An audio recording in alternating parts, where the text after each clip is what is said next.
O pessoal estava perguntando também muito sobre o milênio, né? O que é o milênio? O milênio é a Golden Era. A Golden Era, né, em inglês. É a era dourada de Jesus. O milênio, lembra, a Bíblia fala que o primeiro Adão pecou. Certo. E quem é o segundo Adão? Segundo Adão? É Não faço ideia. Jesus. Ah, é? Porque Adam, o nome Adam do hebraico vem de Adamá. Adamá é terra. O homem foi tirado do barro. E é interessante porque toda a nossa constituição mineral é da terra. Nós temos ferro, temos todos os sais minerais. Deus criou o homem a partir da terra. O homem pecou. O milênio será uma segunda oportunidade para a humanidade viver como seria o plano original de Deus. Então, milênio será um tempo em que Cristo vai estar presente. Satanás vai estar preso e os demônios também. A presença de Cristo vai estar no meio de nós. Então, imagina, não vai ter maldição, o pecado vai ser muito reduzido, vai continuar tendo pecado, porque vai... Jesus, desculpe. Vai ter pessoas, pecadores, então vai ter pecado. Mas muito menos. Vai ter prosperidade. A Bíblia diz que o que semeia vai ser logo sucedido pelo que colhe. Então, vai ter muita colheita, não vai ter praga, vai ser algo extraordinário. Durante 1000 anos, imagino que esse mundo vai se tornar um mundo super avançado. Próspero. Mas 1000 anos é no nosso tempo? Nosso tempo. 1000 anos? 1000 anos mesmo. Tá. No final dos 1000 anos, a Bíblia diz, inclusive, que quem morrer com 100 anos vai morrer jovem. Não é interessante que a humanidade hoje já esteja aumentando cada vez mais a expectativa de vida? Cada vez mais você está descobrindo uma maneira de alongar a vida das pessoas. E a Bíblia diz que no milênio, quem morrer com 100 anos vai morrer jovem. Bom, vai ser um período extraordinário de paz, de justiça, não vai ter corrupção. Porque a Bíblia diz que os santos vão governar com Cristo. Então, todos os postos de liderança vão ser de pessoas com corpos glorificados. Imagina os presidentes das nações incorruptíveis, os deputados, os senadores, os juízes, os vereadores, todo mundo incorruptível. Não vai ter corrupção. Prosperidade, amor, paz, alegria, colheitas. 1000 anos. No final dos 1000 anos, a humanidade vai ter o direito de escolher de novo. Vai soltar o diabo e ele vai sair para seduzir as nações. E por incrível que pareça, vai ter alguns que vão ficar do lado dele. As pessoas terão a escolha de que lado ficar. E no final desta guerra de Gog e Magog de novo, Cristo vem, acaba com a raça deles e vem o juízo final. E aí quem ficou com Deus fica de um lado, e quem não ficou vai ser separado de Deus eternamente. A verdade é que Deus, todo o tempo, Vilela, Ele está procurando o homem para dar a ele a oportunidade de ter um relacionamento de amor, de entrega. Deus é pai, você tem um filho, né? Sim. O que você faria pelo Noah? Qualquer coisa. Deus faz isso também. Deus, em todo o tempo, Ele está dando uma oportunidade. Só que não existe amor sem escolha. Então, no final do milênio, as pessoas terão que fazer a escolha. Ou se vão ficar com Deus ou sem Ele. Então, o milênio vai ser um período de paz, um período de 1000 anos, maravilhoso. E nós que cremos em Jesus vamos estar com Ele com corpos glorificados, né? Ajudando a administrar esse mundo aqui. Amém. Fala, Paquito. Ó, a Vera, ela perguntou se a gente precisa se preocupar com o projeto Bluebeam. Hã? Projeto Bluebeam. Nunca ouviu falar do projeto Bluebeam? Bluebeam? Não, o que é a tradução? Não, eu explico o que é. Projeto Bluebeam é o seguinte, hoje o mundo já tem tecnologia de fazer imagens holográficas que são perfeitas, aparecem no céu, no meio da natureza. O que eles dizem é o seguinte, que no arrebatamento, uma das narrativas que serão usadas pelas pessoas é que foi que os alienígenas abduziram as pessoas, milhões de pessoas. E o projeto Bluebeam vai mostrar que, na verdade, não foram os alienígenas e que tudo isso que as pessoas desaparecendo, essa coisa assim, é uma coisa dos globalistas, vamos dizer assim. Eles vão contraditar, né, a narrativa dos alienígenas e vão explicar que, de fato, algum globalista pegou essas pessoas e confinaram em algum canto aí, mas elas não vão não desapareceram de fato, foram levadas de uma maneira impositiva, né, tirânica, para serem mortas. Porque só vai desaparecer crente, né? Então eles vão dizer, não, o projeto Bluebeam, na verdade, vai mostrar uma série de coisas nos céus para, entendeu, enganar as pessoas. Mas, nossa, nunca tinha ouvido falar. Isso aí é muito usado na internet aí para as pessoas que acreditam que essa vai ser a narrativa usada por alguns, né? Entendi. Fala, Paquito. E tem uma última aqui do David. Ele perguntou aqui, o que o pastor pensa sobre... nossa, é difícil falar. Quem Guénon, eu acho. Hades e Sheol, que são todos traduzidos como inferno na Bíblia. É o Geena, Hades e Sheol. É Gena ou Guena? Gena. Guénon, né? Isso é no grego, né? Tá. No grego, Gué é terra. Inon é do vale de Inon. Você foi em Jerusalém, né? Em volta lá tem aquela depressão. Existem alguns vales. Um é o Vale de Cedron, que é aquele que fica entre o Monte das Oliveiras e o Monte Moriá. Na parte noroeste ali, seguindo ali aquele vale, do Vale de Cedron, tem o Vale de Inon, dos filhos de Inon, na verdade. O que aquele lugar significava? Nas eras antigas, os povos cananeus, o que eles faziam? Eles sacrificavam os filhos para o deus Moloque. Daí vem a palavra Moleque. Ah, é? E por que eles sacrificavam ao deus Moloque? Era uma estátua, depois você pesquisa na internet, de um demônio assim que ficava com os braços assim. Era uma estátua de fato, né, de bronze. Bizarro. E por dentro eles botavam fogo. E aí eles botavam os bebês nos braços daquela estátua. E eles eram queimados vivos. Quando isso acontecia, as mães que tinham seus filhos arrancados, elas gemiam de gritar mesmo. Então, quando Jesus vai falar do inferno, que é o Geena, depois eu vou explicar os outros dois nomes, mas eu vou explicar primeiro o Geena. O que acontecia naquele lugar? Aquele lugar era o lugar onde se queimava o lixo de Jerusalém. E ficava 24 horas por dia queimando. O que Jesus fala do inferno? Que vai queimar eternamente, porque lá queimava 24 horas por dia. E que haverá choro e ranger de dente. Ele usa aquele lugar como metáfora. Por quê? Porque ali era um lugar pesado espiritualmente. No passado, os cananeus queimavam os filhos e as mulheres gemiam. Ele diz que o inferno vai ser assim. Aquele lugar também era um lugar terrível. Ele foi chamado depois de Akedama. Akedama é campo de sangue. Você lembra que Judas, ele vendeu Jesus por 30 moedas de prata.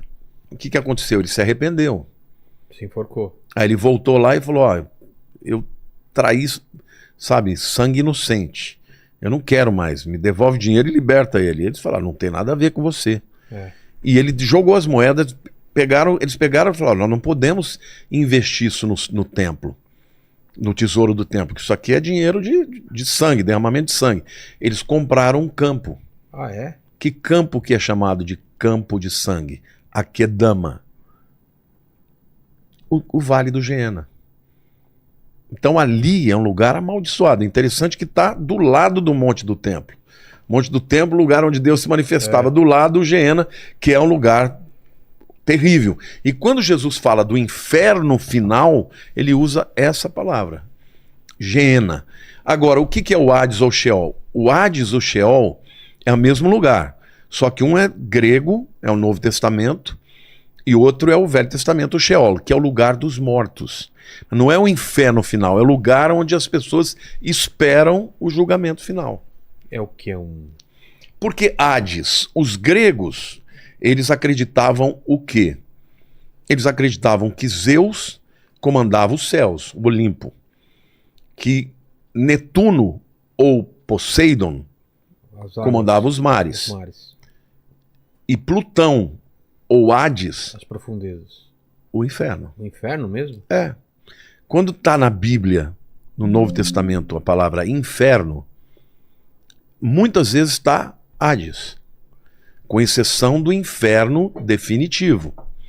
Porque hoje o Hades ou o Sheol, que é o mesmo lugar, está lotado de almas. Mas o Lago de Fogo, que é a tradução para Geena, não tem ninguém ainda. Quando as pessoas, quem que vão ser os 2 primeiros inquilinos do Lago de Fogo, que é o Geena? O anticristo e o falso profeta. Que eles vão ser lançados, isso no final dos 7 anos da tribulação. O diabo não, vai ficar 1000 anos preso. Agora, no final, depois do juízo final, todos os perdidos de todos os tempos vão ser lançados no Lago de Fogo. A Bíblia diz que o Hades vai ser lançado dentro do Geena.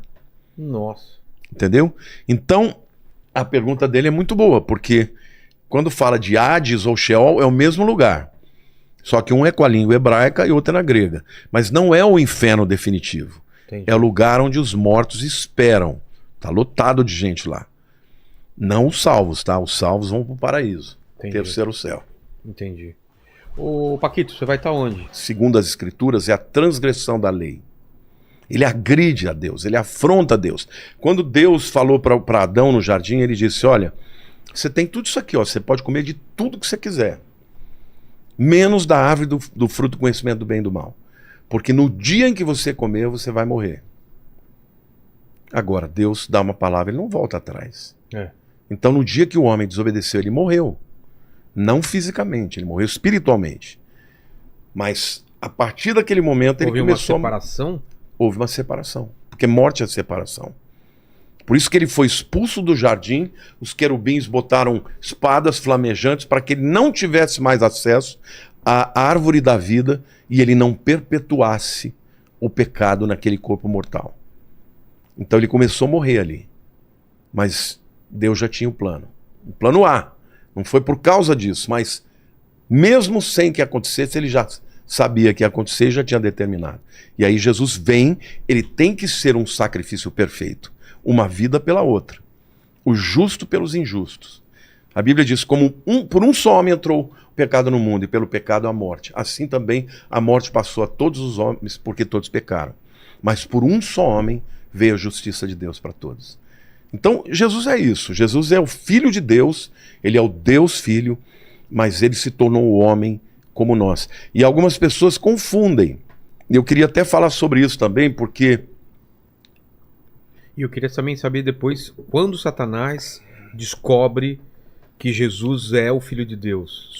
Só perto, só no deserto? Não, quando vai nascer, ele já está sabendo. Já está sabendo? Ah, já está sabendo. Tanto é que, obviamente, ele já tenta matar as crianças, Não, né? mas quando ele sabe que é aquele indivíduo, porque por enquanto ele sabe que vai nascer... Não, vai mas ser a hora lá. que Maria está grávida, Certo. a hora que vem os magos do Oriente e falam, olha, onde que vai nascer o Messias? Porque nós vimos a estrela.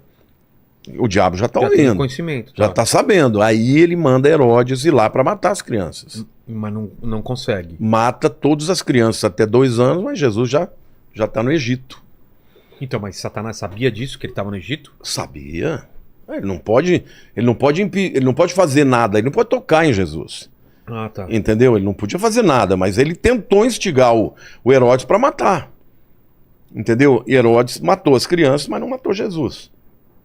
Aí, José está lá no Egito, ele tem um sonho de novo, e o anjo diz para ele, olha, agora você pode voltar, porque aquele que intentava matar o menino já morreu. Por conta disso, a gente sabe o ano que Jesus nasceu. Por quê? Porque Herodes morreu no ano 4 a.C. Houve um erro de datação aí. Então, se ele foi 2 anos antes para lá, então ele nasceu no ano 6 a.C. Então a morte dele, na verdade, não seria no ano 33, né? Mas seria no ano 27. Entendi. Então, são datas aproximadas, mas Satanás tentou matar, mas ele não podia. Depois, outras vezes, ele tentou impedir que Cristo se tornasse quem ele era. Por exemplo, quando ele se batizou, a Bíblia diz que o Espírito Santo o conduziu para o deserto para ser tentado pelo diabo. E ali ele jejuou 40 dias e 40 noites, e no final desse tempo ele teve fome. Aí aparece quem? O tentador. Com aquelas 3 tentações clássicas, né? Se tu és o Filho de Deus, pede que essas pedras se tornem pães, né? E Jesus fala, nem só de pão viverá o homem. Aí ele pega Jesus, leva lá no pináculo do templo. Te mostraram onde era o pináculo do templo lá? Que lugar mais alto, né? Na esquina do muro. Falou, olha, se você é o Filho de Deus, se joga daí, porque está escrito aos seus anjos dará ordem para que te sustenta. E aí Jesus o repreendeu. Aí ele ainda levou e mostrou para um lugar alto e mostrou os reinos do mundo. E falou, olha, te darei tudo isso aqui se você prostrado me adorar. E Jesus falou, só adorarás a Deus. Né? E já repreendeu o diabo, ele foi embora. Se Jesus tivesse cedido à tentação, já era, não podia mais ser o Salvador do mundo. Mas é a primeira vez que Jesus é tentado ou o Satanás já teria tentado antes disso? A Bíblia não fala sobre isso, mas é a primeira vez que ele é tentado depois que ele recebeu a unção ministerial que ele recebeu no batismo. Ah, tá. Então, a partir daí, ele tinha que enfrentar o principal Ele recebe opositor aos dele. 30 anos? Aos 30 anos. João Batista. Existem algumas datas que são emblemáticas, que são datas de transição, né? O Bar Mitzvah, que naquele tempo era com 12 anos, hoje é 13, né? E depois, aos 30 anos, aos 20 anos, os judeus recebiam uma autoridade, uma maioridade para poder fazer parte do exército. Com 20 anos, todo judeu tinha que ir para o exército, tivesse guerra. Sim. E com 30 anos, ele recebia autoridade para falar em nome do Pai. Ah, é? Então 30 anos é uma data emblemática. Super emblemática, porque Jesus, a partir daquele momento, ele estava falando em nome do Pai. Caramba. Tremendo isso, né? Tremendo. Então, nessa hora, ele tinha que enfrentar o diabo. E ele enfrentou e o venceu por mim e por você. Sabe, toda vez que eu me lembro que, às vezes, na tentação, a gente cede e perde, né? Eu me lembro que ele não perdeu. Então eu agradeço a Deus, falo, Senhor, eu caí. Não estou falando de nada de pecado moral, não. Estou falando, a minha luta mesmo é carne, é de comida. Quantas vezes eu falei, não vou comer. Depois até conto uma coisa engraçada aqui. Mas essa é uma grande luta. Outra é o temperamento, que às vezes sou bravo, às vezes fico explosivo. E depois fico chateado, né? Eu me lembro, tem até um camarada que eu não vou dizer o nome aqui, mas é um camarada grandão, conhecido aí na internet pra caramba. Um dia ele fez uma coisa que eu não gostei, eu falei um monte pra ele, mas um monte. Falei, você é um moleque, você é aí. Depois que passou, eu fiquei mal, mas fiquei mal. Cara, como eu fiquei mal, fiquei 2 anos. E o Espírito Santo falando, liga pra ele, pede perdão. Mas ele errou primeiro comigo, Senhor. Liga pra ele. Aí um dia eu liguei, cara. Liguei, ele não atendeu, deixei um recado. No dia seguinte, ele mandou assim, pastor, eu tava numa pregação aqui, você quer falar comigo, tal, quer me ligar? Me liga a tal hora. Eu liguei. Aí a hora que ele atendeu, ele tava todo ressabiado, né? Porque foi feia a coisa, né? Eu tinha ficado bravo mesmo com ele. Eu falei, cara, tô te ligando para te pedir perdão. Porque eu não fui um bom exemplo para você. Ele ficou emocionado, cara. Ele falou para mim assim, eu nunca imaginei que você pudesse fazer isso. Cara, isso foi uma cura para mim. Ele falou, só não é perfeito porque eu queria te dar um abraço pessoalmente. Falei, não, vai ter esse momento. Mas assim, a gente tem muitas áreas na vida da gente que a gente não vence. Então eu lembro que ele nunca perdeu. Então é por isso que a Bíblia diz lá em Hebreus capítulo 4, que nós podemos nos aproximar do trono da graça para encontrar socorro em ocasião oportuna. Então a graça de Jesus, ela não é só o perdão para os nossos pecados, mas é o poder para a gente enfrentar a tentação e vencer. Então, ele foi extraordinário. E quando ele sai daquela tentação no deserto, ele começa o ministério dele. E o diabo estava o tempo inteiro. Ele era batizado no deserto e depois começa o ministério. Exatamente. Hoje, tradicionalmente, eles dizem que esse monte da tentação fica ali em Jericó. Eu não sei se você chegou aí em Jericó e você viu um monte grande. Jericó estava fechado porque tinha acabado de ter um atentado lá. Então, ali tem até um mosteiro lá em cima, com teleférico e tal. Ali é onde tradicionalmente Jesus foi tentado, que é o monte mais alto da região, né? E ali ele começou o ministério dele. O ministério, imagina, um jovem de 30 anos, e ele sai de Nazaré, não é isso? Que é a cidade natal dele, e ele vai ali pelo Vale das Pombas e chega ali na região do Mar da Galileia, passando ali por Magdala, e foi se estabelecer ali em Cafarnaum, que você deve ter conhecido também quando você foi, né? Então, o Velho Testamento, ele aponta para Jesus. Ele aponta para quem Jesus seria. E quando Jesus nasceu, ele veio cumprir as profecias. Né? Isaías, por exemplo, que é o profeta que mais... Olha, eu fico arrepiado. Quando eu começo a falar de Jesus, eu me arrepio, porque é extraordinário. Diz assim, o mundo que andava em trevas viu a sua luz. E os habitantes da sombra da morte, resplandeceu-lhes a luz. Jesus veio na plenitude dos tempos, no meio de uma terra de gentios, de pagãos, a Galileia dos gentios. E ali ele manifestou o amor de Deus de uma forma extraordinária.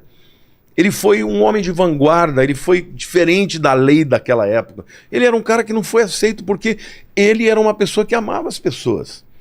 Se você, a gente vai, pulei um pouquinho, né? Acho que a gente devia voltar um pouco para o nascimento, mas eu quero já falar um pouco sobre isso, porque na verdade Jesus, ele amou as pessoas e as aceitou como elas eram.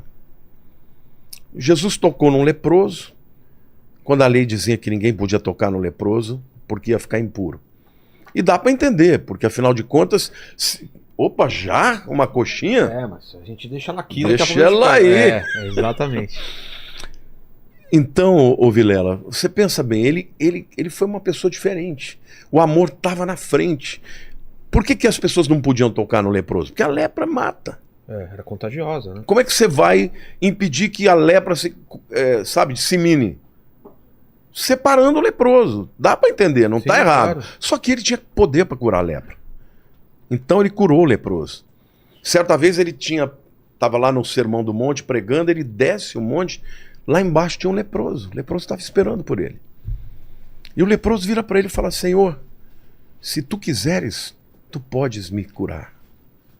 Ele não tinha dúvida que Jesus podia curar. Ele só tinha dúvida se Jesus queria curar. Jesus falou: eu quero. Tocou nele. E ele foi curado. Então esse é Jesus. Agora, esse Jesus é o Deus encarnado. Então você quer saber qual é o coração de Deus? Não é o Deus vingativo que quer matar, que quer destruir, que quer punir, que quer mandar as pessoas para o inferno. É o Deus que deu a sua vida. A Bíblia diz que Deus não tem prazer na morte dos ímpios. Pelo contrário, que eles se arrependam e vivam. É óbvio que Deus não pode conviver com o pecado, Deus abomina o pecado. Mas ele ama o pecador. Então a única maneira que ele tinha para vencer o que Satanás fez era mandando o seu próprio filho para vir, viver como nós, comer a nossa comida, falar a nossa língua, enfrentar as nossas dificuldades, nunca pecar e depois morrer inocentemente pelos pecadores. Os povos antigos, não só os judeus, aguardavam a vinda do Cristo para quem acreditava, do Salvador, e outras culturas também esperavam isso, tanto que os reis magos não eram judeus e vieram. O que existia na época? Qual era o sentimento das pessoas? Vai vir alguém alguma vez, o filho de Deus ou alguma coisa assim? Não, na verdade, pensa o seguinte: quando os homens começaram a se espalhar na terra e começaram a formar as nações, no livro de Gênesis você vê a tabela das nações, quais foram os filhos, né, de Noé que foram para aquele lugar e que criaram as nações que hoje existem hoje, né? Então esses camaradas, eles foram se dividindo, mas eles tinham o que em comum? Eles tinham a mensagem lá do início. Que Adão falou para eles, olha, um dia virá o Redentor. Adão já falou isso para ele, pastor? Em Gênesis 3,15, quando o homem cai, ele é expulso do jardim, vem essa promessa. Deus fala para a mulher, fala para Adão e fala para a serpente. Eles estão ali sabendo de tudo. Que um dia viria o Redentor. Por que você acha que o diabo... Opa, uma coquinha. Essa eu não vou rejeitar. Essa já vai molhando a boca. Por que você acha que o diabo sempre tentou matar alguém? Por exemplo, quando Moisés nasceu, por que o faraó quis matar os meninos? Porque o diabo soprava. Olha o Redentor aí. Ah. Então vamos matar antes dele nascer. Já tinha esse medo dos poderosos. Opa, sempre Satanás já sabia que um dia ele ia perder. Então, mas ninguém sabia quando. Ninguém sabia quando nem quem. Mas não sabia, não tinha uma previsão. E você quer saber uma coisa maior? Ah. A Bíblia diz, no livro de Efésios, que Cristo é um mistério que não tinha sido revelado antes. Ah, é? Que só foi revelado na época do Novo Testamento. Até para proteger. Até os anjos não sabiam. Os anjos? Os anjos não sabiam que o anjo do Senhor era o Deus encarnado. Que seria o Deus encarnado. Mas é Gabriel que Gabriel vai anunciar que ele vai nascer. Mas e aí ele sabe naquela hora, é isso? Eu creio que quando ele vai anunciar, já o Redentor sabe, ele já sabe. Entendi. Mas antes ninguém sabia. Estava guardado no coração de Deus. Caramba. O Deus Pai, o Deus Filho e o Deus Espírito. Então, quando vem a profecia, Satanás ele não é onisciente. Ele sabe que uma hora vai nascer um Redentor. E esse Redentor pode ser aquele que nasceu. Então, o primeiro que ele tentou matar foi Moisés. Porque na cabeça dele... Na cabeça dele poderia ser dali. Só que Deus o preservou, né? Você conhece a história, Sim. Botaram no cestinho, e aí a filha do faraó criou Moisés e tal, e acabou sendo, de fato, um libertador. Não o redentor, mas o libertador do povo. Passam muitos anos... Vêm os magos lá do Oriente. Por quê? Da Babilônia. Porque eles tinham uma profecia deles. De números. Não, de um camarada chamado Balaão. Balaão era um profeta pagão. Ah, é? Mas que interessante isso, né? Era um profeta pagão que tinha revelação. Caramba. Eles tinham, por exemplo, ele recebia dinheiro do rei para ir lá amaldiçoar Israel. Chegava na hora, ao invés de amaldiçoar, ele abençoava. Aí o rei falou, pô, mas você vai abençoar? Eu te paguei. Ah, eu não consegui. Aí mandava de novo. Ele ia, abençoava de novo. Aí chegou uma hora e falou, não posso amaldiçoar a quem Deus abençoa. Um camarada desse é um canalha, né? Porque ele sabe. Ele falava com Deus. Esse camarada, quando ele viu que não tinha jeito, como ele já tinha recebido a propina, ele falou, ó, eu não vou poder amaldiçoar, mas eu vou te ensinar como é que você vai fazer esse povo cair. Você mande um monte de mulheres prostitutas e idólatras. E ídolos. Porque eles vão pecar contra Deus, aí eles vão perder. Agora, esse camarada, ele profetizou que um dia uma estrela viria do Oriente e que essa estrela regeria o mundo com cetro de ferro. Esses camaradas da Babilônia, eles eram astrônomos, liam as estrelas, os astros, entendeu? E eles, pelos estudos que eles tinham, e mais a profecia de Balaão, quando eles viram o alinhamento dos planetas, ele falou, agora. Júpiter, na concepção deles, era a estrela. O astro-rei. Falou, vai nascer lá em Belém. Então eles foram. Só que quando eles chegaram, eles viram o sinal da estrela, mas eles não sabiam onde era. Aí eles procuraram quem? O Herodes. E perguntaram para Herodes, onde que vai nascer? Herodes não sabia, chamou os sábios. Herodes sabia da profecia ou não sabia? Não, Herodes ele nem era judeu, ele era idumeu, ele era edomita casado com uma judia. Então ele chama os sábios e fala, onde que vai nascer o Messias? Ah, vai nascer em Belém. Porque Miqueias 5:2 fala, e tu, Belém, Efrata, né? Pequena entre as milhares. Tinha profecia que ia ser em Belém. Eu vou ler para você, ó. Caramba. É extraordinário. Miqueias 5:2. Belém não seria uma cidade que... Porque o certo seria nascer em Jerusalém, quem fosse pensar assim. Se não tivesse a profecia. Seria uma cidade imprópria, né? Porque é uma pequenininha, olha o que fala, ó. E tu, Belém Efrata, que era da tribo de Efraim, né? Pequena demais para figurar como grupo de milhares de Judá. De ti me sairá o que há de reinar em Israel e cujas origens são desde os tempos antigos, desde os dias da eternidade. Ó, aqui está dizendo, ele é eterno. Então, falaram, é em Belém. Aí o que ele fez? Foi para Herodes lá e... Não, os sábios falaram para Herodes que era em Belém. Ah, falaram? Falaram, vai nascer em Belém. Aí Herodes falou para eles, é Belém. Vai lá e avisa. Vai lá e depois você me avisa que eu também quero ir adorar. Só que eles foram e, dirigidos por Deus, não voltaram para Herodes, já foram embora. Porque senão... E Deus avisou em sonho para José que ele tinha que fugir para o Egito. Entendeu? Mas o que é maravilhoso é que Deus ele mostrou até a povos pagãos. E Jesus nasceu no tempo que tinha que ser. Outro detalhe que eu acho maravilhoso deixa eu pegar um copinho novo aqui para pegar essa Coca aqui, porque eu sou apaixonado por Coca Zero. A época não existia nenhum cálculo, nenhuma profecia para falar quando era exatamente que ele nasceu. Não havia nenhum cálculo. Mas olha que coisa interessante. O que eu ia falar, meu Deus? Tinha um argumento aqui tão bacana que me fugiu agora. A gente estava falando do que mesmo? Tava falando... Ah, sim. O que eu queria falar é o seguinte. O César Augusto, nós estamos falando do César, né? Do imperador romano, né? O Augustiniano, né? Que mandava no mundo daquela época. Israel estava debaixo, né? Do domínio dos romanos. Ele determina fazer um censo. O que é um censo? Para que ele fazia um censo? Ele queria saber de todo mundo que existia por nome, por região e tal, para poder cobrar imposto. Exatamente, né? Então o que ele fez? Ele determinou um censo. E esse censo fez com que todos os varões, todos os homens de Israel voltassem para sua terra de origem. Então, José e Maria, que estavam em Nazaré, morando em Nazaré, que fica na Galileia, tiveram que ir para Belém. Belém fica na Judéia, que fica aí uns 7, 8 quilômetros de Jerusalém.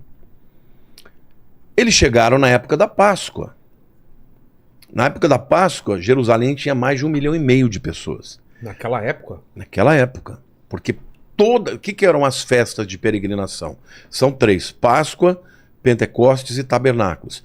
Todo mundo tinha que vir para Jerusalém para trazer as ofertas de primícia no templo. Então, além de ter a festa da Páscoa, tinha o censo romano. Ora, José era de Belém, então ele não tinha escolha, ele tinha que ir para Belém. E quando ele chega em Belém, não tinha lugar nenhum para que Jesus... Então, foram para um estábulo. Jesus nasceu numa estrebaria, que é um estábulo, lugar onde os animais comiam. Agora, tinha que haver um homem chamado César Augusto que fizesse um decreto para que Jesus nascesse em Belém. Porque senão, ainda que fosse uma festa de peregrinação, Maria, estando para dar à luz, ele não ia sair de Nazaré para Belém. Ele só foi para Belém porque o César Augusto determinou o censo. Então veja como Deus é soberano. Ele fez acontecer para que Jesus nascesse em Belém para se cumprir o que dizia nas Escrituras. Que animação, né? Mas vamos falar da segunda vinda, podemos falar? Porque o próprio Jesus falou da segunda vinda. Quem mais falou sobre a segunda vinda? Olha, todos os apóstolos falam da segunda vinda. Pedro fala muito da segunda vinda. Paulo fala muito da segunda vinda. João escreveu o Apocalipse. Exato. Fala da segunda vinda. Gente, se você eliminar o aspecto profético da Bíblia, você tira 40% da Bíblia. Jesus falou muito sobre a segunda vinda. Então, Tem muita gente, é importante você explicar isso, ô Vilela, eu acho bacana a tua pergunta, porque tem gente que fala, não, vamos falar só da salvação, porque falar da segunda vinda a gente não entende muito, não sabe quando é.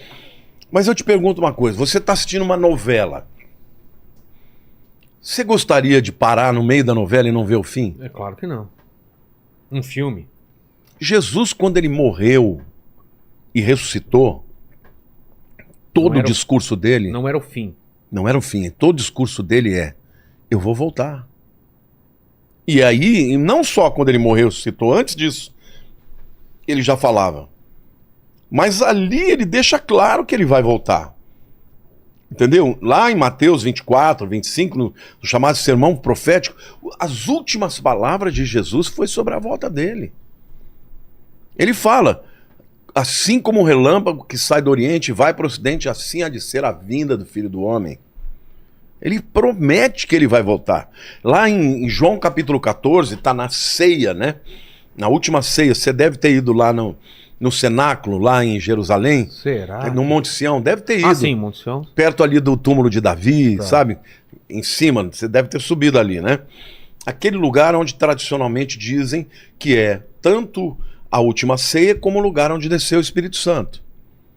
Que era uma casa que foi emprestada por um amigo de Jesus. Ele era provavelmente um essênio.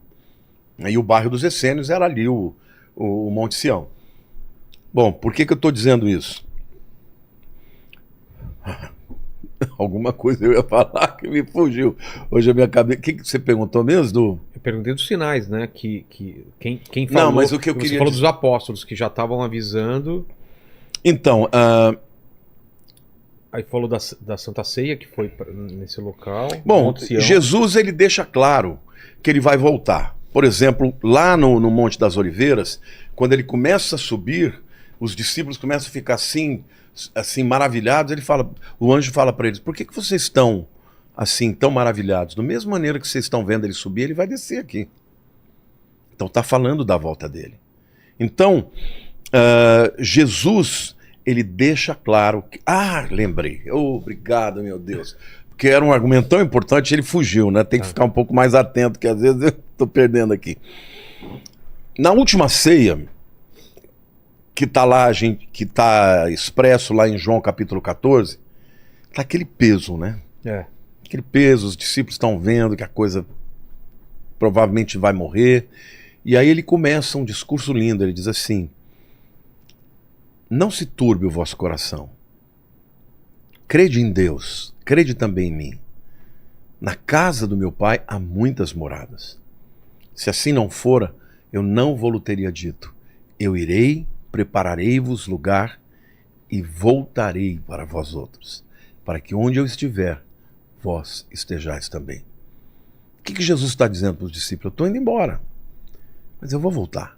E eu vou buscar vocês para estarem comigo. Ele está falando do arrebatamento. Então, Jesus ele já começou a preparar os discípulos, porque ele estava achando que ele ia implantar o reino naquela hora.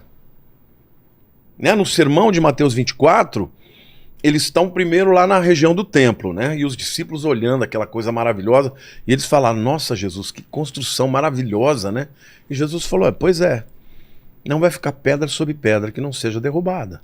Ele está profetizando o que aconteceria mais ou menos uns 37 anos depois. Porque em 70 depois de Cristo vieram os romanos e destruíram o templo. Só que aí eles falam: mas como assim? Quais são os sinais que hão de ser da tua vinda? Porque ele já está ali falando para eles que ele vai embora. Aí ele começa a dar os sinais. E na hora que ele começa a dar os sinais, ele fala de sinais da natureza, ele fala de sinais geopolíticos, de guerra contra guerra, ele fala de apostasia, de engano. Cuidado, vede que ninguém vos engane, porque virão muitos em meu nome dizendo eu sou o Cristo. Entendeu? Ele começa a dar os sinais. E Vilela, hoje nós estamos vivendo numa época em que tudo está acontecendo. Quero até permitir aqui esse espaço e dizer que no dia 16 de outubro eu vou dar uma aula grátis no meu canal do YouTube, Lamartine Pozzella. É uma masterclass, a aula mais completa que eu já fiz. Eu contratei um cineasta para fazer, é uma coisa extraordinária. Sobre as 7 tendências que nós temos no fim dos tempos. E detalhe, sempre houve esses sinais. Algumas vezes tinham mais uns do que outros. Agora está tudo acontecendo junto. Esse ano de 2023, eu nunca vi um ano igual a esse. Ah, é? Não, nunca vi um ano com tantas catástrofes que estão acontecendo. Olha, fogo em tudo quanto é lugar. No Canadá, no Havaí. Gente, coisa de louco. Incêndios. Entendeu? Incêndios na Europa. Falei do Canadá já, né? Terremotos em tudo quanto é lugar, cara. Enchentes aqui no Brasil, no Rio Grande do Sul. Nós tivemos o que eles estão chamando de a maior catástrofe ecológica de todos os tempos no Brasil. Então, assim, nós estamos tendo, assim, muitos sinais que estão acontecendo e todos ao mesmo tempo. Então, tá chegando a hora. Você não pode dizer exatamente quando, porque Jesus proibiu, ninguém sabe o dia e a hora. Mas ele disse que era para você observar os tempos e as estações. E os sinais no Mar Morto? Sim, esse é maravilhoso também. No final dos tempos, o livro de Ezequiel diz que o Mar Morto, isso também é uma profecia linda, porque ele diz que o Mar Morto, ele voltaria a ter água potável, a ter água doce, inclusive peixes iam nadar nele e coisa e tal. Agora, detalhe, Ezequiel fala que a parte norte seria assim, mas a parte sul continuaria salgada. Agora, Ezequiel foi um profeta do exílio, nós estamos falando aí de 2.600 anos atrás. Naquela época, não existia parte norte do Mar Morto. Era tudo uma coisa só. É uma coisa só. 50 anos atrás era uma coisa só. Quando é que o Mar Morto se dividiu em 2? Depois que Israel voltou para sua terra e começaram ali prosperar, muita gente começaram a usar a água do mar da Galileia, o Mar Morto começou a secar. E na hora que ele começou a secar, ele se dividiu em 2. Hoje, inclusive, tem um canal que eles fazem entre a parte norte e a parte sul para que a parte sul não seque completamente. Mas se você olhar até na imagem do satélite, viraram 2 corpos de água. E detalhe, na parte norte começaram a aparecer, veja, a água do Mar Morto está descendo cada vez mais. Então isso significa que já há centenas de metros de um lado e de outro, onde havia água, não tem mais água. O que acontece? Aquela pressão daquela água sobre aquela terra não existe mais. Então, do subterrâneo, começaram a aparecer crateras com água doce, que começou a pressionar para fora. Não tem mais o peso da água empurrando para baixo, a água começou a vir de baixo para cima. De baixo. Hoje já tem mais de 9.000 crateras, chamadas de bolaines.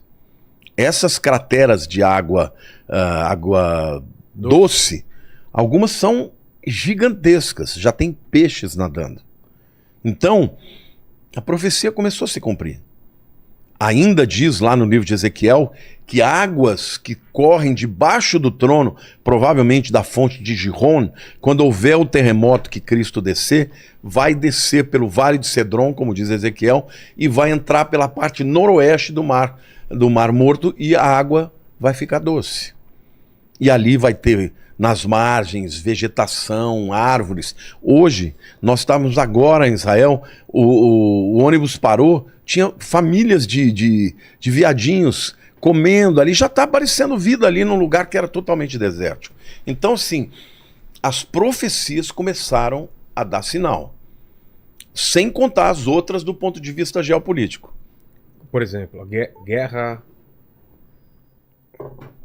Por exemplo, o livro de Ezequiel é lindo, né? No capítulo 36, Deus fala que vai trazer o povo de Israel de todas as nações da terra de volta para sua terra. Detalhe, ele não pode estar falando do exílio babilônico, que aconteceu aí no 6º século antes de Cristo. Por quê? Porque ele está falando que ia trazer o povo de volta de todas as nações. Então ele estava falando do exílio que aconteceu no ano 70 e depois no ano 135, quando o imperador Adriano expulsou os judeus e eles não puderam mais ficar na terra. Deus está falando, eu vou trazer o povo judeu de todas as terras de volta para minha terra. E eles nunca mais vão sair de lá. Então, em 1948, se cumpriu essa profecia. Muita gente dava risada, dizendo, impossível, isso nunca vai acontecer. 37, Ezequiel tem a visão do vale de ossos secos. Deus leva Ezequiel numa visão para um vale terrível, seco, cheio de ossos. E Deus fala para ele, Ezequiel, o que você está vendo? Um vale de ossos sequíssimos. Eles podem reviver? Ezequiel falou, Senhor, tu sabes. Aí ele disse para Ezequiel, profetiza ao vale de ossos secos. Voltem à vida. Aí ele profetiza. Aí começa a ver um barulho. Plim, plim, plim, plim, plim. Começa a ouvir osso batendo com osso. De repente um osso daqui vem, junta com outro aqui e começou a juntar juntas, carne, pele e de repente aparece um exército de pé. E Deus fala assim, esse exército é o meu povo, é a nação de Israel. Eu vou revivê-los. Agora, detalhe, o que aconteceu na época do Holocausto? 6 milhões de judeus foram mortos. E como eles eram encontrados muitas vezes? Em valas de ossos secos. Essa visão de Ezequiel 37 é a visão do Holocausto. Por causa do Holocausto, por causa do vale de ossos secos, o mundo ficou abismado. O mundo falou, meu Deus, não pode acontecer isso de novo. E aí a ONU, em 1947, em dezembro, decide voltar à partilha entre uma solução de 2 estados, né? Um estado palestínico e um estado judeu. Israel aceitou e os muçulmanos não aceitaram. Mas a moção foi aprovada, inclusive com o voto de Minerva do brasileiro Oswaldo Aranha. A ONU aprovou, mas não fez acontecer. No dia 14 de maio de 1948, Davi Ben-Gurion junta uma série de pessoas, umas 300 pessoas ali na casa dele, e ele faz uma transmissão de rádio dizendo, hoje nasce Israel moderno. Como diz as escrituras, Isaías, pode uma nação nascer num dia? E Deus fala, pode. Assim será com Sião. E assim foi que aconteceu. No dia seguinte, estourou a Guerra da Independência. Uma guerra em que os judeus tinha minoria, não tinham armas, não tinham pessoas preparadas para lutar e venceram a guerra. Em 1 ano e meio aproximadamente, eles conquistaram mais território do que eles tinham na partilha. Só que aquilo que você conquista por guerra é teu.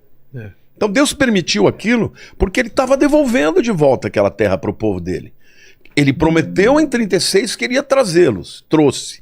No 37 ele mostra como ele ia trazê-lo. Depois de um holocausto, vales de ossos secos. Quando o mundo fala, não, esse povo não pode mais nada. E Deus fala, esse é o meu povo e eu vou revivê-los. Cara, você foi para Israel. É extraordinário, é uma nação inigualável. Inigualável, tudo aquilo que você vê no deserto, sabe, florescendo, plantações. Tem profecia dizendo que o deserto iria florescer. Agora, não, mas isso foi o homem, irrigação gota a gota. Não interessa, Deus disse que ia acontecer, aconteceu. Agora vem o 38 e fala de Gog e Magog. Que é, se você pega lá, todas aquelas nações que virão contra Israel, que vão atacar Israel, são as nações que estão aí. Gog, Magog é Rússia. Pérsia é Irã. Então tá tudo ali. Turquia, Rússia. A China também ou não? China não está lá, embora alguns afirmem que Magog também é China. Império do Leste, alguma coisa assim, não tem alguma coisa? Isso é no Apocalipse, é outra coisa. Tá. Mas essa guerra de Gog e Magog é uma coisa tão extraordinária, porque se você pegar o Flávio Josefo, ele fala que os Magogians são os sítios. Quem são os sítios? Ou citas, como está na Bíblia? É o povo das estepes, é a Rússia. Então, quando você pega... Eu tenho um vídeo no YouTube, se alguém quiser, tiver interesse de ver quem é, porque lá eu falo cada um daqueles nomes diferentes, eu mostro historicamente quem é. Entendi. Entendeu? Todas as nações que estão lá e que a Bíblia diz que vão invadir Israel são aliadas hoje. E contra Israel. Agora, detalhe, Vilela. Detalhe. No tempo em que Ezequiel escreveu, quem foi o povo que permitiu que Israel voltasse da Babilônia? Foram os persas.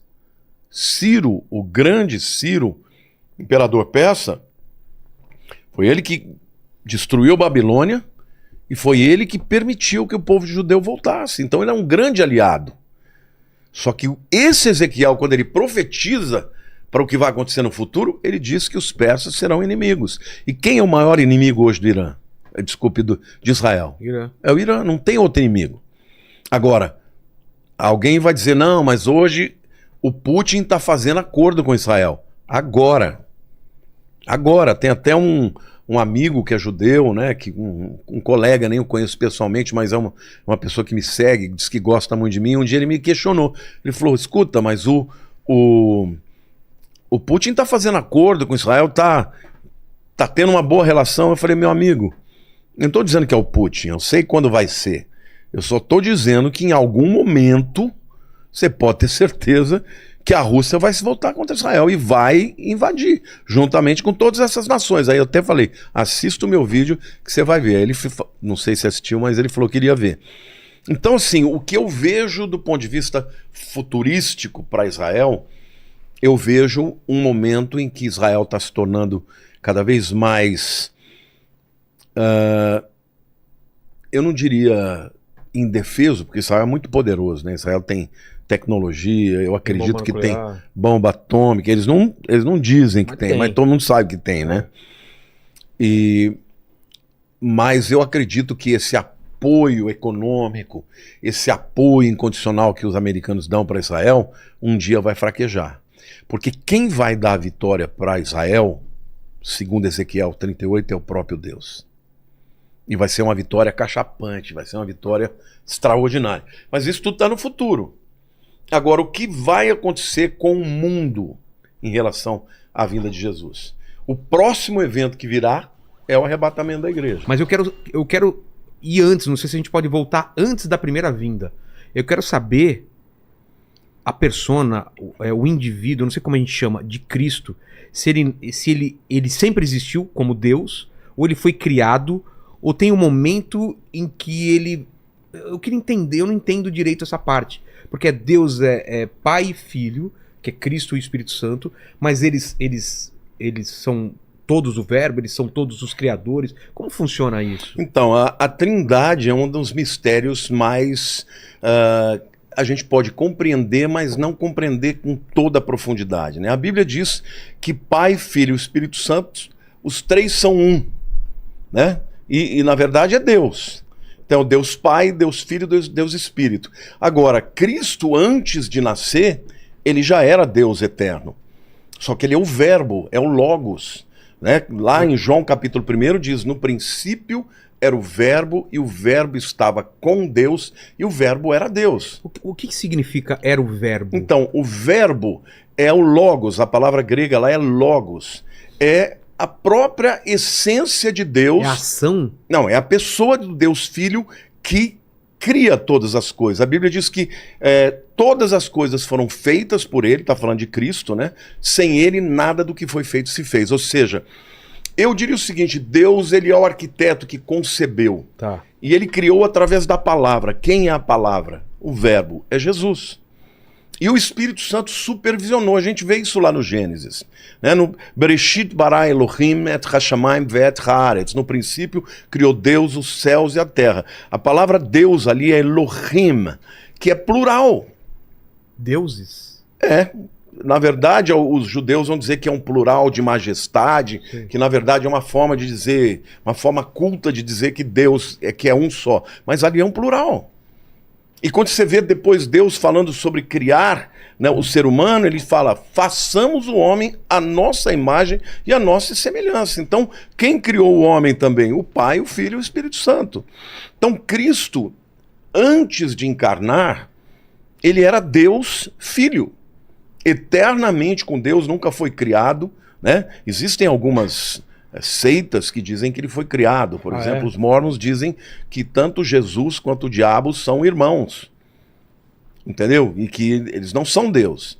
Eles são criados por Deus. São seres poderosos, mas não são Deus. Mas segundo a ortodoxia da Bíblia, o Filho é Deus tanto quanto o Pai, tanto quanto o Espírito Santo. Eles são 3 em 1. Existem várias maneiras de você entender isso. Por exemplo, a água. A água você tem o estado sólido, líquido e gasoso, mas é H2O. É a mesma água. Então são manifestações da mesma pessoa de 3 maneiras diferentes. São 3 manifestações, 3... Você não pode dizer que são 3 deuses, mas são 3 pessoas numa só. Entendeu? Mas Jesus, antes de encarnar, ele já existia. E na Bíblia é interessante porque muitas vezes ele aparece como mensageiro de Javé. Ah, é? Lá na tradução para o português, fala anjo do Senhor. Mas no original é Malach Yahweh. Malach é anjo, mas é também mensageiro. Porque quando você fala de anjo, parece que é um ser criado, né? Certo. Os anjos foram criados, mas o anjo do Senhor não. Ele não é criado. E uma diferença também de todos os demais anjos, porque, por exemplo, quando alguém tem uma visão de um anjo qualquer, ele é um ser extraordinário. Então, normalmente a pessoa não aguenta ficar de pé, ela cai em adoração. E os anjos, quando eles são anjos criados, eles falam, olha, não me adore, levanta, eu sou servo do Altíssimo com você. Mas o anjo do Senhor não, ele aceita adoração. Então tem algumas manifestações, por exemplo, quando Moisés está diante da sarça ardente, lembra dessa história? Né? Que ele vai lá, ele vê um arbusto que pega fogo, e aí de repente no arbusto vem uma voz que diz, olha, tira as sandálias dos seus pés, porque esse lugar é santo.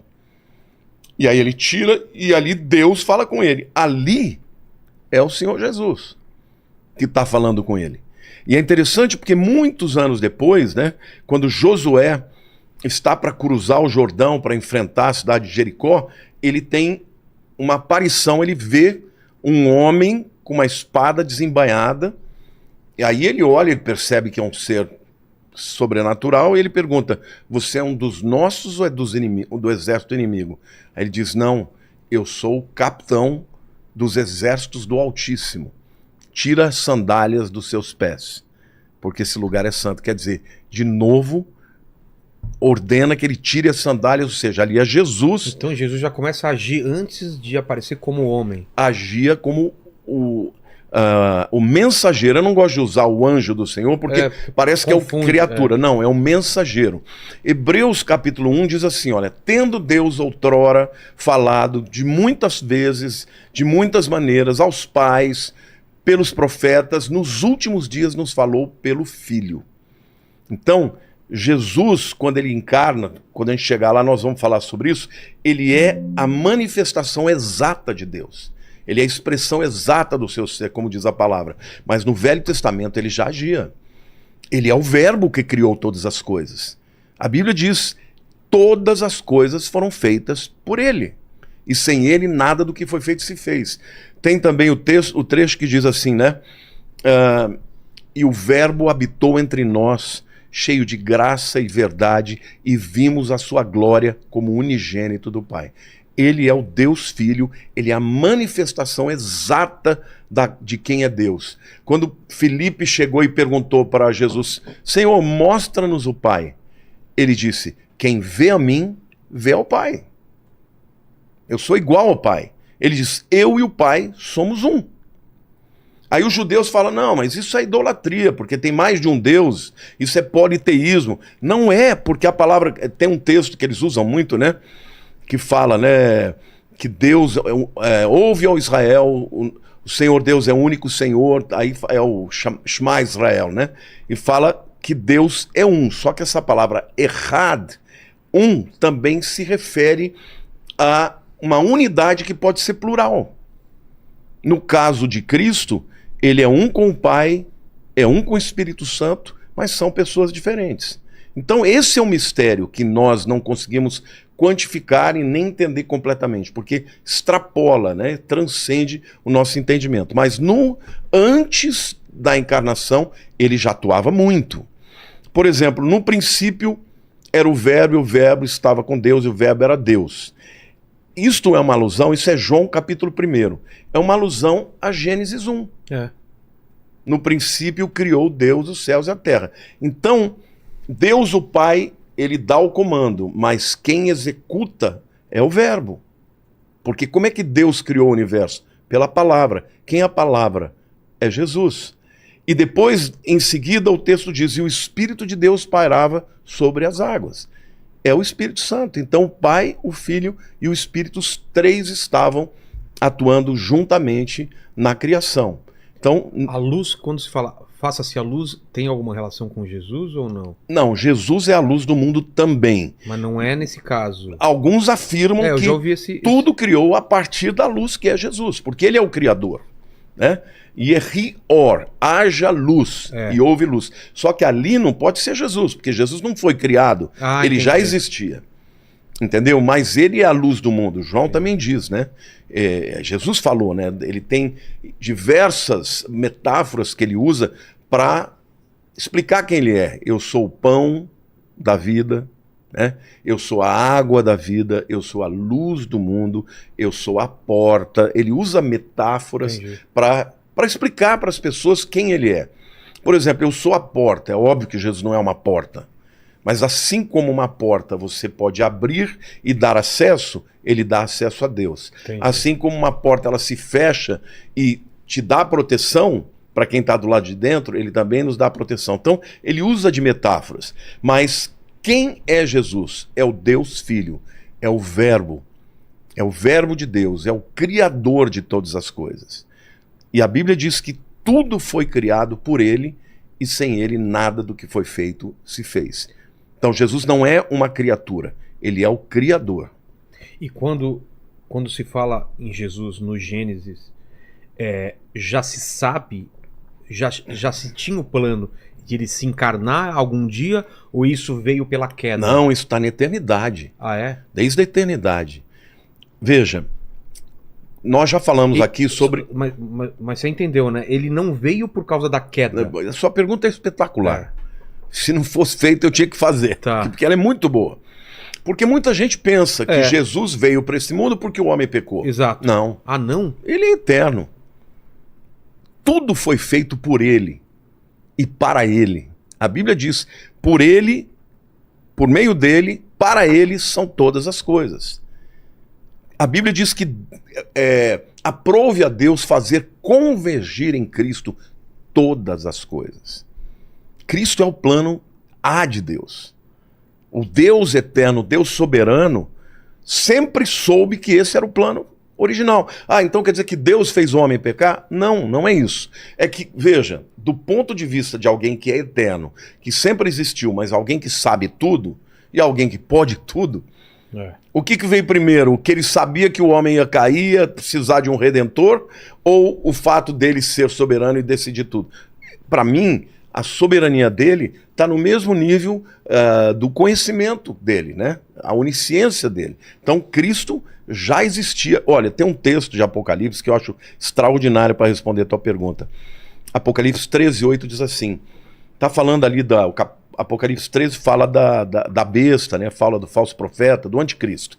No versículo 8 diz assim, adorá-la-ão, né, o anticristo, as pessoas vão adorar, aqueles cujos nomes, adorá-la-ão aqueles cujos nomes não foram escritos no livro da vida do Cordeiro que foi morto desde a fundação do mundo. O que está dizendo ali? Que na época do anticristo, quem não tiver um nome escrito no livro da vida vai adorar a besta, o anticristo. Mas ali tem uma verdade que é extraordinária. Do Cordeiro que foi morto desde a fundação do cosmos. Caramba. Então, a morte de Jesus, embora tenha tido, né, Uma uma data no mundo físico, Ela sempre aconteceu. já estava na eternidade. Entendi. Ele morreu antes de nascer. Caramba. Entendeu? Então, Qual o significado disso, pastor? Desse sacrifício já está previsto, né? não, Deus sabia, Deus quis criar uma humanidade que ele sabia que ia cair, e ele trouxe como solução a coisa mais linda do mundo, um amor incondicional. Porque não existe outra explicação senão o amor. Porque a Bíblia diz que nisto prova Deus o seu amor para conosco, pelo fato de ter Cristo morrido por nós, sendo nós pecadores. Cara, se você pudesse saber, por exemplo, que um amigo que você vai ter vai ser sacana com você, não era mais fácil você falar, não vou ter esse amigo? Mas Deus não. Ele sabe. Ele sabia que nós seríamos pecadores, que a gente pisaria na bola com ele, e ainda assim ele nos escolhe lá na eternidade. E ainda assim ele manda o seu filho Jesus para morrer por nós. Sabe, isso é extraordinário. Porque o amor de Deus é incompreensível. Está além do nosso entendimento, mas é um amor real. E Jesus é a expressão do ser de Deus. E a Bíblia diz que a natureza de Deus é amor. Deus é amor. Não é que Deus ama, Deus é amor. Então, Jesus pré-encarnado é o mensageiro de Deus que muitas vezes ele apareceu. Você quer ver uma outra situação também icônica, tremenda? Você sabe da história de Abraão, né? Abraão, quando tinha 75 anos, estava lá na Mesopotâmia, ele tem um encontro com Deus e Deus fala para ele, ó, você larga tudo que você tem, deixa a tua parentela e vai para a terra que eu vou te mostrar. E ele foi. Abandonou dinheiro, o pai dele, Terá, tinha uma fábrica de ídolos, ele era um cara bem estabelecido, estava numa cidade na Mesopotâmia que tinha uns 200 mil habitantes na época, e ele vai para um lugar que ele nem sabia onde era. Deus promete para ele, lá em Gênesis 12, que faria dele uma grande nação. Promete um filho para ele. O cara tinha 75 anos. Imagina, o cara chama Abrão. Abrão é pai exaltado. O cara com 75 anos não tem nenhum filho. Aí Deus promete um filho. E durante 25 anos esse camarada está esperando uma promessa que não se cumpre. Até que chega um dia, ele está meio-dia, na porta da tenda dele, aparecem 3 seres. 2 anjos e o terceiro é o anjo do Senhor, que é Jesus. Ali naquele momento, ele adora. E Jesus recebe a adoração. Manda os 2 outros anjos que vão para Sodoma, dizendo que Sodoma seria destruída, e ali fica tendo comunhão com ele, dizendo, ó, o ano que vem você vai ter um filho. Ele com 99 anos e Sara com 89. Caramba. E aí, um ano depois, eles têm o filho Isaac e tal. Mas ali, o anjo do Senhor recebe adoração. Então, em muitos lugares onde o anjo do Senhor ele é enviado para fazer alguma coisa extraordinária, quando alguém adora, ele recebe adoração. Então, Cristo, antes da encarnação, sempre foi Deus. Sempre existiu. Sempre existiu. E a encarnação dele já estava decidida lá na fundação do cosmos. Aliás, na eternidade. Na eternidade. Né? Mas esse paralelo foi um paralelo o pedido de Deus do sacrifício do primogênito para Abraão, para ter depois um paralelo com Jesus, ou não tem relação? Tem tudo. Isso se chama na teologia de tipo. Tipo? Tipo. Você tem o tipo e o antítipo. Então, Isaac é um tipo de Cristo. Pensa o seguinte, Abraão é o pai. Isaac é o filho. Deus chega para Abraão e fala, ó, você vai caminhar 3 dias, ele morava em Beersheba, vai caminhar 3 dias até o Monte Moriá e você vai entregar Isaac como sacrifício para mim. O filho que eu quero sonhado, que você prove que você me ama mais do que seu filho. Deus ainda fala, pega o teu único filho a quem tem amas, e ele já tinha o filho Ismael, mas era o filho mesmo a quem ele amava. E você vai oferecer para mim em sacrifício. Naquela hora, Isaac morreu no coração de Abraão. Por quê? Porque todos os povos pediam sacrifício de filhos. Ah, é? Todos os deuses daquela época faziam isso. Caramba. Você nunca ouviu falar do deus Moloque, por exemplo? Não. Que ofereciam as crianças para ele e eles queimavam as crianças em oferenda para o deus Moloque. Era muito comum dos deuses daquela época receber oferendas de filhos. Então, não se esqueça, Abraão obviamente falou, pô, mas que loucura é essa? Diz que eu vou ser pai de nações, através dele tá pedindo para matar. Começa com Só que ele foi e levou o filho. Só que quando ele chega lá, ele fala para os 2 servos dele, vocês fiquem aqui, que eu e o rapaz vamos subir, adorar e voltaremos.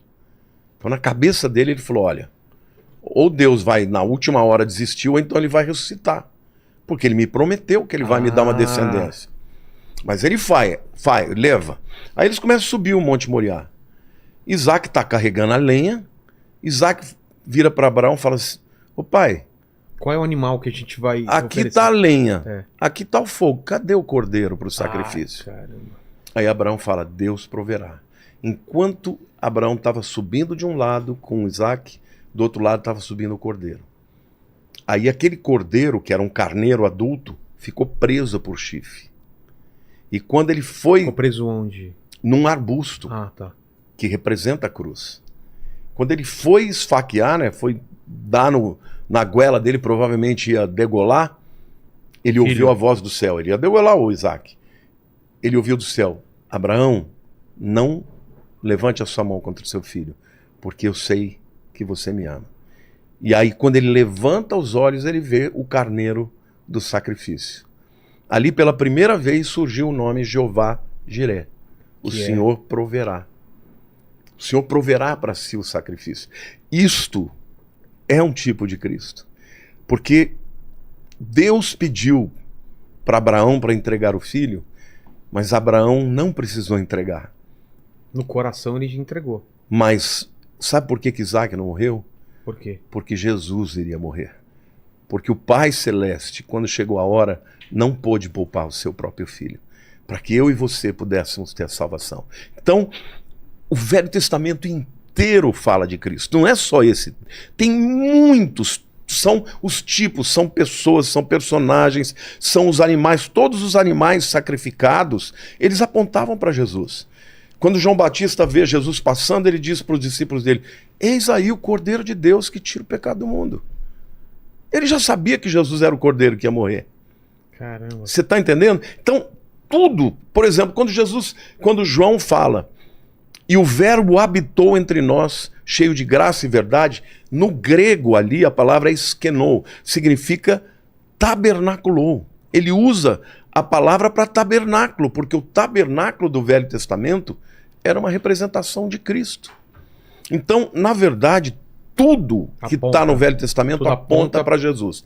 Jesus disse certa vez, examinais as Escrituras. Chegaram a numerar quantas? Ah, já tem algumas pessoas que numeraram. São milhares de tipos, entre profecias, entre tipos, entre pessoas, entre, vamos dizer assim, objetos, né? São muitas coisas. Sinais. Jesus falou assim, olha, examinai as Escrituras, porque julgais ter nelas vida eterna. Elas testificam de mim. Jesus está falando do Velho Testamento. Ele está dizendo, tudo aquilo falou de mim, apontou para mim. Quando o homem cai, a primeira profecia que foi feita sobre o Messias está em Gênesis 3,15. Deus fala para a serpente, olha, eu vou pôr inimizade entre você e a mulher. A mulher é aquela que vai gerar o Messias, né? Sim. O descendente da mulher vai te pisar a cabeça. Mas o teu descendente vai morder o calcanhar dela. O que quer dizer isso? Vai matar na cruz. Como é que a cobra mata uma pessoa? Ela morde aonde? Calcanhar. As partes E o que acontece quando uma pessoa é inoculada de veneno? Ela morre. Sim. O que a profecia ali está dizendo? Você, o teu descendente, vai matar o descendente dela. Só que ele vai pisar a tua cabeça.